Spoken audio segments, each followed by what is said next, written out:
हुसैन सामने बंदे और तू पीछे क्या कर रहा है? मैं मक्खियाँ मार रहा हूँ। कितनी मक्खियाँ मार ली? मैंने 5 मक्खियाँ मार ली हैं, 3 जनाना और 2 मर्दाना। है तुझे कैसे पता चला कि 3 जनाना थी और 2 मर्दाना? वो ऐसा कि 3 मक्खियाँ शीशे के आगे बैठी थी और 2 सिगरेट की डब्बी पे।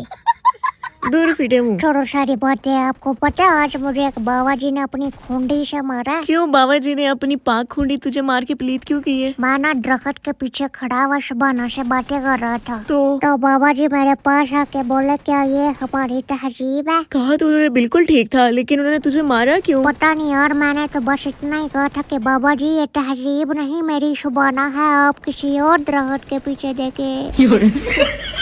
इल्म की ना बहुत कमी है तुझमें। बात इतनी सी है जी के इल्म एक रोशनी है और मुझे अंधेरा पसंद है।